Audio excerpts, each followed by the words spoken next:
لیکن نبی اور امام کے اندر نہ غلطیاں ہوتی ہیں نہ خطا ہوتی ہے۔ اب جب ہم اصول فقہ میں جائیں گے تو قول کے اوپر قول معصوم، فعل معصوم، ساری چیزیں بیان کی گئی ہے۔ یہ کلام، یہ قول، یہ فرمان کسی بشر کا نہیں ہے کہ کسی نے امام کی محبت میں کہہ دیا۔ غور کیجیے گا، کسی نے امام کی محبت میں کہہ دیا کہ بے شک مولا حسین ہدایت کے چراغ ہیں، نجات کی کشتی ہیں اور اچھے لوگوں کے امام ہیں، بلکہ کہنے والا نبی ہے، اور وہ بھی ایسا نبی ہے کہ جسے اللہ نے سید الانبیاء نبی کا خطاب دیا ہے، یعنی جو نبیوں کا سردار ہے اور جس کے لیے نبی کہہ رہے ہیں وہ بھی کوئی عام امام نہیں ہے، کوئی انسان نہیں ہے، بلکہ وہ ہے جو سید شباب اہل جنہ ہے۔ اور کیجیے گا، جو جنت کے جوانوں کا سردار ہے اس کے لیے نبی کہہ رہے ہیں کہ بے شک مولا حسین ہدایت کے چراغ ہیں، نجات کی کشتی ہیں، اچھے لوگوں کے رہنما ہیں، امام ہیں۔ میرے عزیزو، اب سوال یہ پیدا ہوتا ہے، میں کل کی گفتگو سے ملحق ہونا چاہتا ہوں اور چند باتیں ہیں جو میسج کے طور پر در خدمت عرض کرنا چاہتا ہوں کہ ہم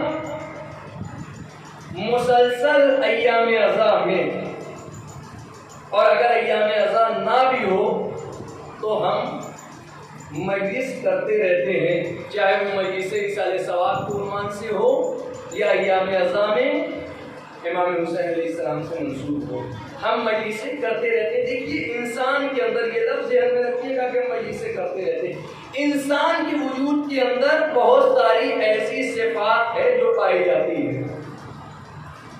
مکاریاں، ہمارے اندر یہ صفت پائی جاتی ہے۔ جھوٹ بولنا، ہمارے اندر یہ صفت پائی جاتی ہے۔ قذابت یعنی جھوٹ ہمارے اندر پایا جاتا ہے۔ کسی کو دھوکہ دینا ہمارے اندر پایا جاتا ہے۔ کسی کی غیبت کرنا ہمارے اندر پایا جاتا ہے۔ کسی کا حق مار لینا ہمارے اندر پایا جاتا ہے۔ کسی سے جھوٹ بولنا ہمارے اندر پایا جاتا ہے۔ یعنی یہ تمام صفات ہمارے وجود کے اندر پائی جاتی ہے الا معصوم۔ معصوم کے اندر یہ صفات نہیں پائی جاتی ہے، بلکہ بشر کے اندر جسے اللہ نے خلق کیا ہے، یعنی وہ بشر جو خلق ہے ابھی منزل کمال تک نہیں پہنچا ہے، ابھی خلق کے مرحلے میں نہیں پہنچا ہے، تو لہذا اس کے اندر یہ صفات پائی جاتی ہے۔ یہ جھوٹ بھی بول رہا ہے، یہ غیبت بھی کر رہا ہے، یہ برائیاں بھی کر رہا ہے، یہ چغل خوری بھی کر رہا ہے، تمام صفات پائی جاتی ہے۔ لیکن اب میں آپ سے سوال کرتا ہوں کہ ہم مجلس میں کیوں آتے ہیں؟ غور کیجیے گا، ہم مجلس میں کیوں آتے ہیں؟ کا مولانا مجلس کا ہدف یہ ہے، دیکھیے مجلس میں صرف ہم تبرک لینے نہیں آتے ہیں۔ غور کر رہے ہیں آپ؟ ایسا نہیں ہے کہ مجلسیں ہو رہی ہیں اور تبرک تقسیم کیا جا رہا ہے تو ہم مجلس میں تبرک لینے کے لیے آئے ہیں۔ اگر تبرک کا ارادہ ہوتا تو ہم اپنا 2 گھنٹہ یہاں صرف نہ کرتے۔ غور کر رہے ہیں؟ 2 گھنٹہ ہم اپنا وقت صرف نہ کرتے، ہم اپنے وقت کو کسی کام میں صرف کرتے۔ ممکن ہے کہ جو تبرک بانٹا جا رہا ہے اس سے زیادہ ہم کام کر لیں، لیکن مقصد یہ نہیں ہے۔ تو مقصد کیا ہے؟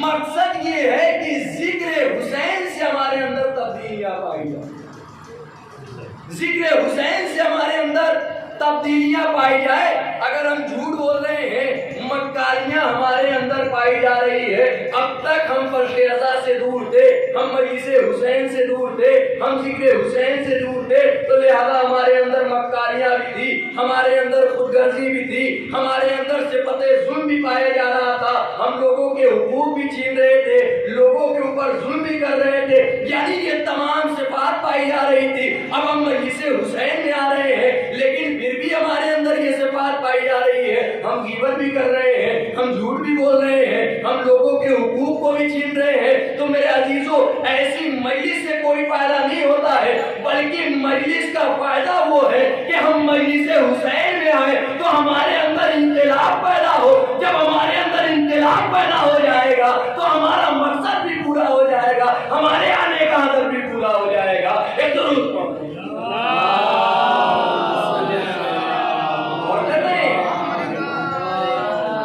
لہذا ہم مجلس حسین میں آ رہے ہیں, لیکن کل بھی ہم جھوٹ بولا کرتے تھے. ہم اپنے پیرنٹ, اپنے والدین کی بات نہیں مانا کرتے تھے. کسی موضوع پر والدین کے بارے میں مجلسوں میں بیان کیا گیا, لیکن فرش عزا پر آنے سے پہلے یہ صفات ہمارے وجود کے اندر پائی جا رہی تھی, لیکن ہم فرش عزا پہ آ رہے ہیں, اس کے باوجود بھی ہمارے اندر یہ صفات پائی جا رہی ہے. تو اس کا مطلب یہ ہے کہ ہم مجلسوں میں آ تو رہے ہیں, لیکن ہماری تربیت نہیں ہو رہی ہے. ہم نے یہ تصور کر لیا کہ ہم مجلسوں میں آ رہے ہیں, خطیب آیا ہے مجلس پڑھنے کے لیے, فضائل اہل بیت بیان ہو رہا ہے, ہم نے نعرہ لگا دیا, ہم نے واہ واہ کر دیا, لہذا ہمارا ہدف پورا ہو گیا. غور کیجیے گا, ہمارا مقصد پورا ہو گیا. دیکھیے یہ الگ بات ہے کہ کمال ذکر اہل بیت میں اتنی تقویت پائی جاتی ہے کہ جب چاہنے والا سنتا ہے تو اس کے منہ سے سبحان اللہ نکل جاتا ہے. کیوں؟ اس لیے کہ کمال پایا جاتا ہے. لیکن ہدف یہ نہیں ہے کہ ہم مجلسوں میں آئے صرف واہ واہ کہتے نظر آئے, صرف سبحان اللہ کہتے نظر آئے, صرف نعرہ لگاتے نظر آئے. نہیں, ان تمام چیزوں کے ساتھ ساتھ ضرورت یہ ہے کہ ہماری تربیت بھی ہو, ہمارے اندر انقلاب پیدا ہو. جب ہمارے اندر انقلاب پیدا ہو جائے گا تو یہی مجلسیں ہیں جو امام کی بارگاہ میں بھی قبول ہو جائیں گی, اللہ کی بارگاہ میں بھی قبول ہو جائیں گی. ایک درود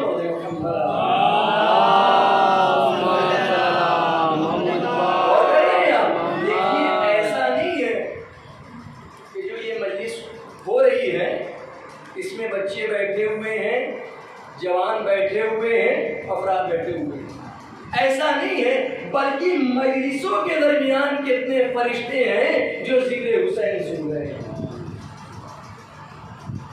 یہ ہماری صلاحیت ہے نا, یہ ہماری تقویت ہے نا, یہ ہمارے آنکھوں کی نورانیت ہے نا کہ ہم فرشتوں کو نہیں دیکھ پاتے ہیں. لیکن کتنے ایسے علماء گزرے ہیں کہ جنہوں نے مجلسوں کے درمیان جناتوں کو بھی دیکھا ہے, فرشتوں کو بھی دیکھا ہے. وجہ کیا ہے؟ کہ ہماری آنکھوں کے اندر کوئی صلاحیت نہیں ہے. جس دن صلاحیت پیدا ہو جائے گی تو ہم دیکھتے نظر آئیں گے. تو میرے عزیزوں, اور صرف ایسا نہیں ہے کہ فرشتے آتے ہیں, شہزادی بھی آتی ہیں, معصوم آتے ہیں ذکر سننے کے لیے. اب جب ہم ایسے فرش عزا پہ بیٹھتے ہیں, یہ کائنات کا کوئی جلسہ نہیں ہے, یہ کائنات کا کوئی پروگرام نہیں ہے کہ جہاں پر صرف بشر آتے ہیں کہ جو غلط ہیں, کہ جن کے اندر خطا اور برائیاں پائی جاتی ہیں. نہیں, بلکہ ہم ان کے درمیان بیٹھتے ہیں کہ جو معصوم ہیں. فرش عزا پہ تاریخ میں ملتا ہے, درود پڑھ محمد علی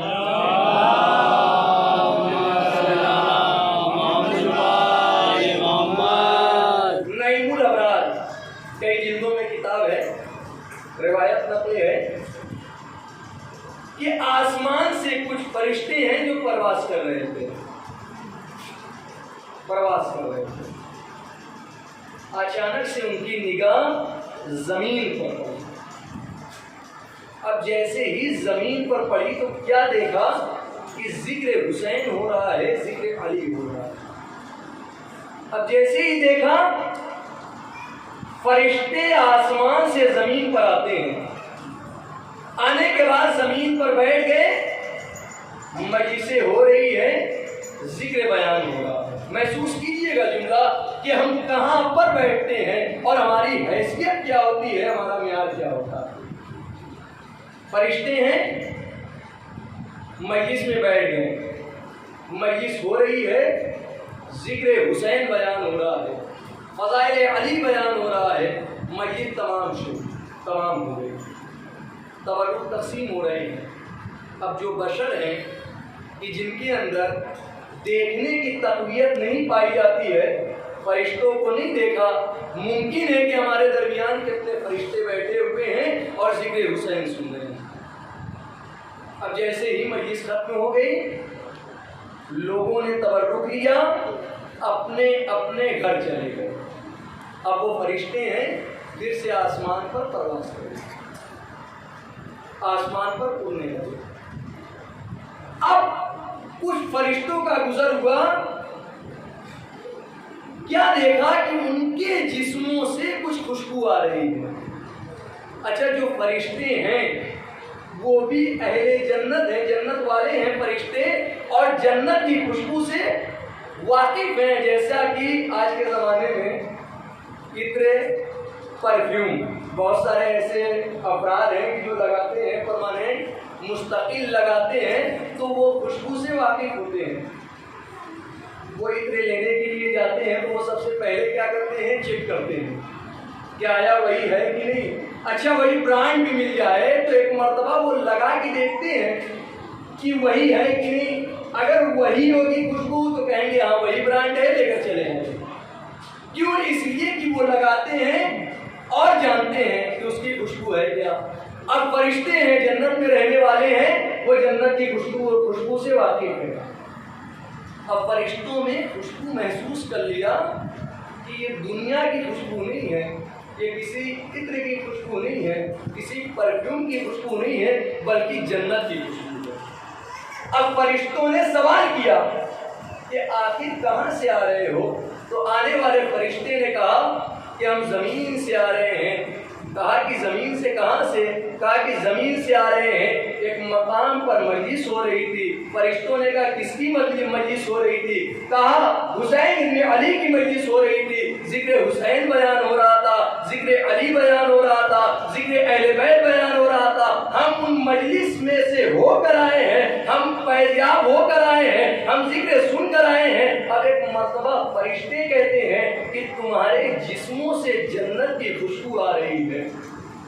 غور کر رہے ہیں آپ؟ تمہارے جسموں سے جنت کی خوشبو آ رہی ہے۔ تو میرے عزیزوں، پتہ یہ چلا کہ انسان جب بھی فرش اعضا پہ آتا ہے تو فرش اعضا سے جاتا ہے تو وہ جنت کی خوشبو لے کر جاتا ہے۔ ایک درود پڑھیں۔ غور کر رہے ہیں آپ؟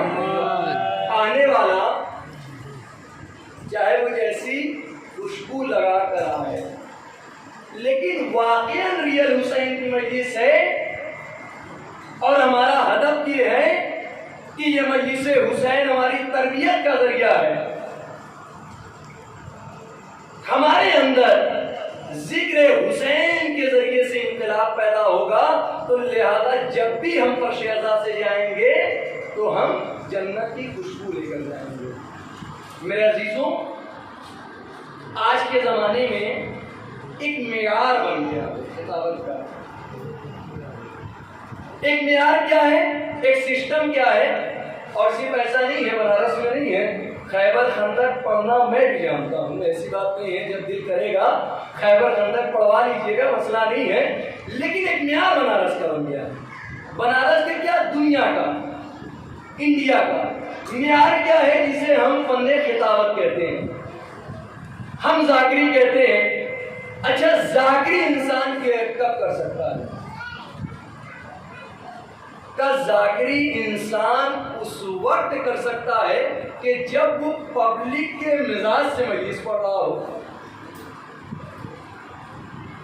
اگر وہ قرآن سے مجلس پڑھ رہا ہے، روایتوں کے ذریعے سے مجلس پڑھ رہا ہے، تو اس کا انداز کچھ اور ہوگا، اس کی خطابت کچھ اور ہوگی۔ لیکن معیار کیا ہے؟ معیار یہ ہے کہ بس واہ واہ ہوتا رہے، نعرے حیدری ہوتا رہے، لیکن نگاہوں کے اندر یہ تصویر نہیں ہوتی ہے کہ آیا انقلاب ہو رہا ہے کہ نہیں ہو رہا ہے۔ میرے عزیزوں، میں آپ سے سوال کرتا ہوں کہ کوئی خطیب چلا ہے، کوئی خطیب آ جائے، آنے کے بعد مجلس ہو رہی ہے، خطیب آئے ہوئے ہیں، 15 منٹ کے بجائے، آدھی گھنٹہ کے بجائے 1.5 گھنٹہ مجلس پڑھ دیا، 1.5 گھنٹہ مجلس پڑھ دیا۔ پبلک جیسے ہی آئی تھی، جیسی آئی تھی، جو کے وجود کے اندر پائی جاتی تھی.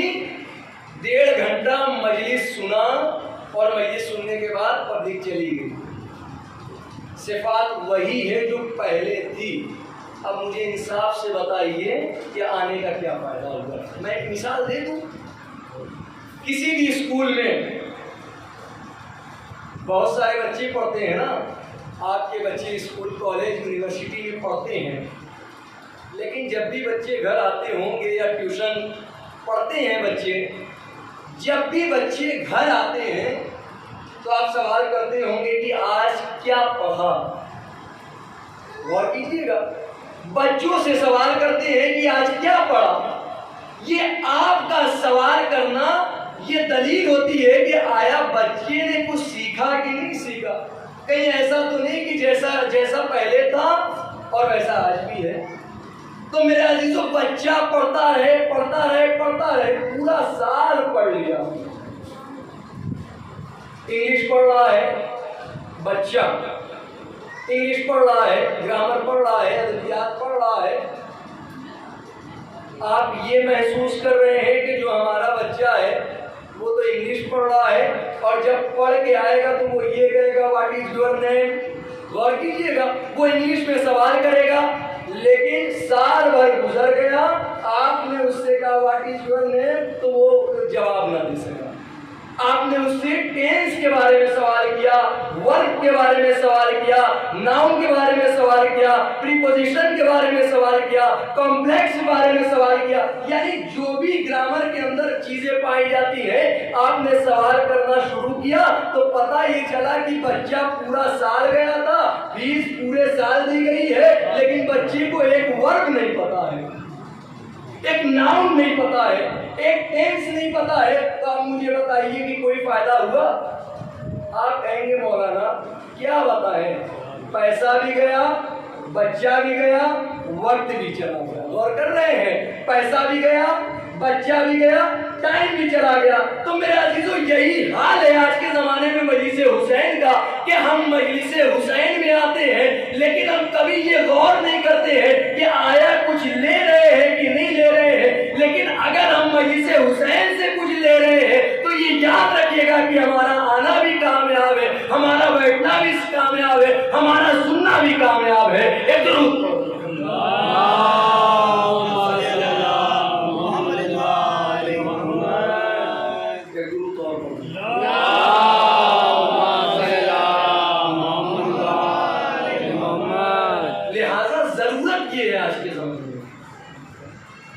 کہ ہم مجلس میں آئیں, ایک معیار بنائیں, ایک سسٹم بنائیں. اچھا دیکھیے یہ بھی چیز ہے, بہت ساری چیزیں ہیں. کبھی کبھی ایسا ہوتا ہے کہ بہت ساری چیز دشمن کے گھر سے بھی مل جاتی ہے. اسی لیے بزرگوں نے فرمایا ہے اور علماء نے تاکید کی ہے کہ اگر دشمن کے گھر سے, غالباً حدیث بھی ہو کہ اگر دشمن کے گھر سے اگر کوئی فضائل مل جائے تو اسے لے لیا جائے. کوئی فضائل, کوئی اچھی چیز مل جائے تو اسے لے لیا جائے. تو میرے عزیزو یہ یاد رکھیے گا کہ ہم فرش اعضاء پہ آئیں تو ہمارا ہدف ہونا چاہیے, ہمارا مقصد ہونا چاہیے کہ ہم فرش اعضاء پہ آنے کا ہدف کیا ہے, ہمارا مقصد کیا ہے. اس لیے کہ محشر میں حدیث وارد ہے کہ محشر میں شہزادی ہم سے سوال کریں گے. فرش اعضاء پہ ہم آتے ہیں, ہم نے یہ محسوس کر لیا, ہمارے ذہنوں میں بس ایک ٹینس بچا ہوا ہے, بسا ہے کہ ہم مجلس میں آتے ہیں جنت ہماری ہوگی, جھوٹ ہم بول رہے ہیں جنت ہماری ہوگی, غیبت ہم کر رہے ہیں جنت ہماری ہوگی, چوری ہم کر رہے ہیں جنت ہماری ہوگی, گانا سن رہے ہیں جنت ہماری ہو گئی, چوری کر رہے ہیں جنت ہماری ہوگی. جنت کیسے ہماری ہو سکتی ہے؟ جنت اتنی سستی نہیں ہے, یہ بھی یاد رکھیے گا. جنت اتنی سستی نہیں ہے. اگر جنت اتنی سستی ہوتی تو دشمنان حسین بھی جنت کا حقدار ہوتا. ایک درود پڑھیں محمد آل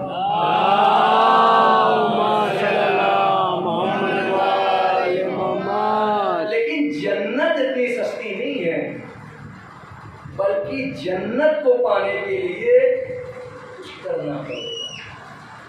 کیا ہے؟ جنت کو حاصل کرنے کے لیے سیرت حسین پر چلنا پڑے گا، اس لیے کہ یہی جنت دینے والے بھی ہیں اور یہی جنت لینے والے بھی ہیں۔ اگر انسان سیرت حسین پر چل رہا ہے، غور کیجئے گا کہ اگر انسان سیرت حسین پر چل رہا ہے، اگر سیرت اہل بیت پر چل رہا ہے، تو یہ یاد رکھیے گا کہ اسے کہنے کی ضرورت ہی نہیں ہے کہ جنت ہماری ملکیت ہے، جنت ہماری پراپرٹی ہے۔ آپ مجھے تاریخ میں دکھا دیجئے کہ کبھی جناب سلمان نے یہ کہا ہو کہ جنت ہماری ہے، ابو ذر نے کہا ہو جنت ہماری ہے، قمبر نے کہا ہو کہ جنت ہماری ہے، لیکن تاریخ بیان کرتی ہے کہ جنت بار بار پکار کے کہہ رہی ہے کہ سلمان ہماری جنت میں آ جاؤ، ابو ذر ہماری جنت میں آ جاؤ، قمبر ہماری جنت میں آ جاؤ۔ تو میرے عزیزو یہ فطرہ یاد رکھیے گا کہ اگر انسان اپنے آپ کو آمادہ کر لیتا ہے اور سیرت اہل بیت پر چل رہا ہے تو جنت خود اسے آواز دے دی کہ آؤ ہماری جنت میں آ جاؤ، اس لیے کہ حسین کے جانے والے ہو، سیرت حسین پر چلنے والے ہو۔ ایک درود کو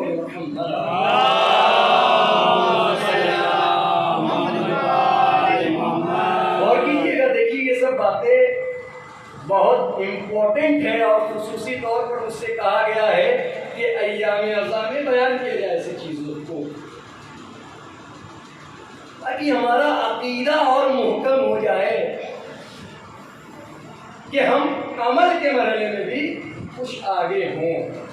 اور الحمدللہ کہ ہمارا یہ علاقہ بہت بہتر ہے اس معاملے میں، اس لیے کہ کچھ ایسی بھی جگہ ہیں کہ جہاں پر مجلسیں بہت ہوتی ہے لیکن عبادت کا کوئی معیار نہیں ہے، کوئی عبادت کا معیار نہیں ہے۔ لیکن الحمدللہ یہ علاقہ اس سے بہت بہتر ہے کہ جہاں پر ذکر اہل بیت بھی کرنے والے ہیں اور عبادت بھی کرنے والے ہیں، اور جب یہ دونوں چیزیں ایک جگہ جمع ہو جاتی ہیں تب جا کے انسان حسینی کہلاتا ہے۔ ایک درود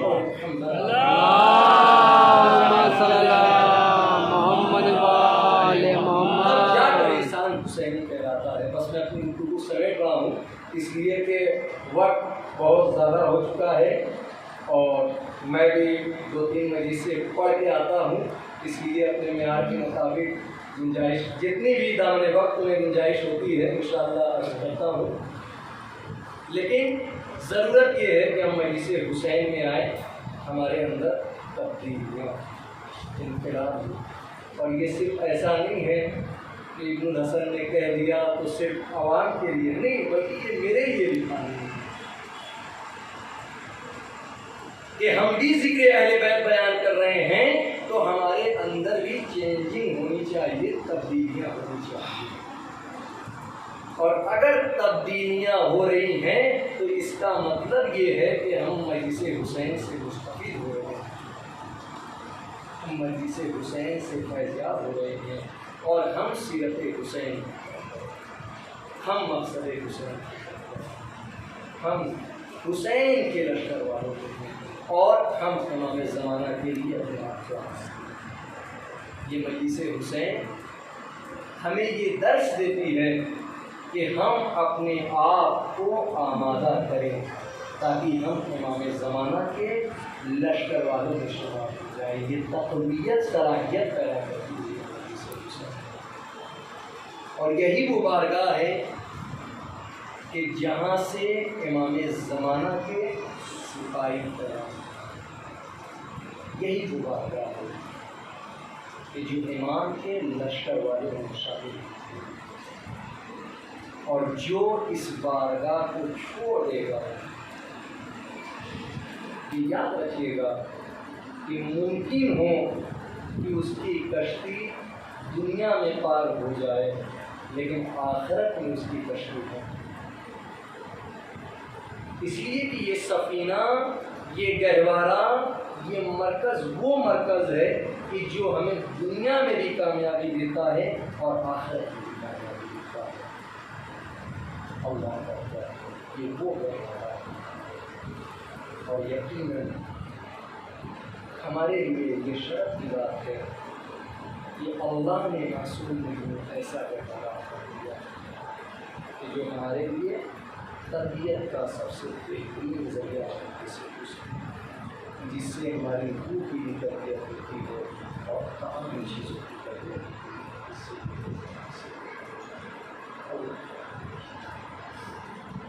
حسین نے کتنی بڑی قربانی دی، کیا کیا مولا حسین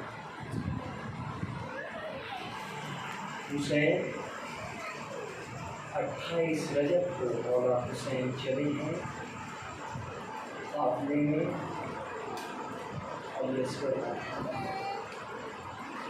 قاسم موجود ہے، اکبر موجود ہے، مولا ابوالفضل عباس موجود ہے، ارباب اعظم۔ یہ قافلہ بڑے ہی شان و شوکت کے ساتھ 28 رجب کو نکلا، لیکن 2 محرم کی تاریخ یہ وہ تاریخ ہے کہ قافلہ حسین والد کربلا ہوا۔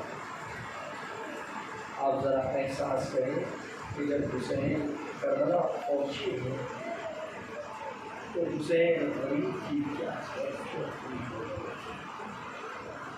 کربلا نے حسین سے کس انداز میں کیا۔ یہی وجہ ہے کہ مولا حسین کا زلجنا چلتے چلتے رک رہا ہے، چلتے چلتے رک رہا ہے۔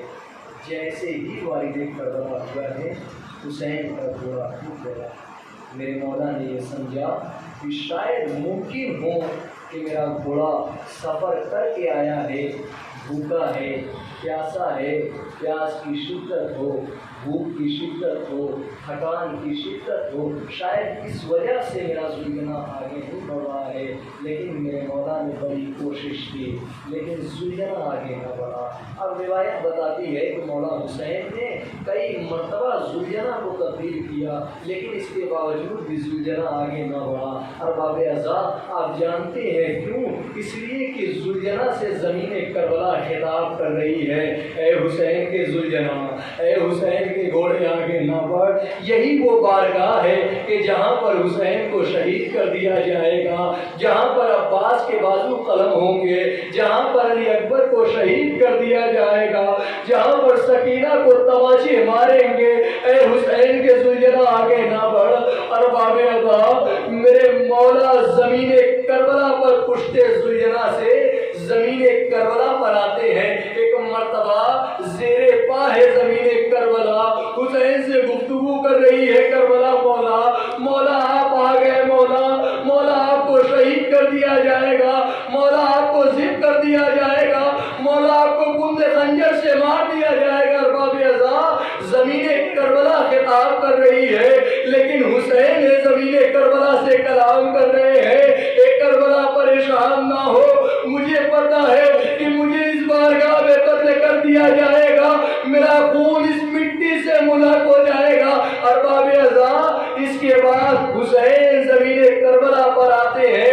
حسین نے ایک سانس لی، خاک کربلا اڑی، زینب کے پیشانی سے ٹکرائی، زینب محمل سے تڑپنے لگی۔ ارباب اعضاء، فضہ سے زینب نے کہا، فضہ ارے میرے بھیا سے پوچھو یہ کون سی جگہ ہے، اب تک میں پریشان نہ ہوئی، اب تک میرا دل نہ دھڑکا، لیکن ایک مرتبہ اس بارگاہ میں میرا دل دھڑک رہا ہے۔ جیسے ہی فضہ قریب آئی حسین سے سوال کیا، حسین غریب نے کہا، اے فضہ ارے میری بہن زینب سے کہہ دو یہ وہی کربلا ہے جس کی خبر لالا نے دی تھی، یہاں پر ہمارے خیمے نصب کر دیے جائے، مجھے یہی قتل کیا جائے گا، یہی چادریں چیری جائیں گی۔ ارباب اعضاء، خیمے کو نصب کر دیے گئے، خیمے نصب ہو گئے۔ ارباب اعضاء، کیا کیفیت ہے؟ حسین کربلا آ گئے ہیں، وہاں کے زمینداروں کو جمع کر لیا، آپ مسلسل مسائل سنتے رہتے ہیں، روایتیں وہی ہے لیکن مسائل احساس کرنے کی چیز ہے کہ زہرا کے لال کو کس طریقے سے شہید کیا گیا، زہرا کے لال کو کس طریقے سے قتل کیا گیا۔ ارباب اعضاء، حسین اپنے قتل گاہ کی تیاریاں کر رہے ہیں، خیمے نصب ہو چکے ہیں، لیکن ایک مرتبہ حسین نے زمینداروں کو بلایا، زمین خریدی، لیکن حسین غریب دو وصیتیں کرتے ہیں۔ پہلی وصیت حسین کی یہ ہے کہ جب میری زیارت کرنے کے لیے میرے زائرین آ جائیں، انہیں میری قبر کا نشان بتا دینا کہ یہ حسین غریب کی قبر ہے، یہ عباس کی قبر ہے، یہ علی اکبر کی قبر ہے، یہ قاسم کی قبر ہے۔ حسین کی دوسری وصیت یہ ہے کہ جب میرے زائر کربلا آئے تو انہیں 3 دن تک مہمان رکھنا۔ اے ارباب ادا، ارے جس حسین کو اپنے زائروں کا اطلاع کیا، اپنے عزاداروں کا اطلاع کیا، اپنے چاہنے والوں کا اطلاع کیا، لیکن آئے حسین کربلا کے میدان میں اسی حسین کو بھوکا پیاسا مارا گیا۔ حسین تڑپتے رہے کربلا پر، نہ کسی نے پانی دیا،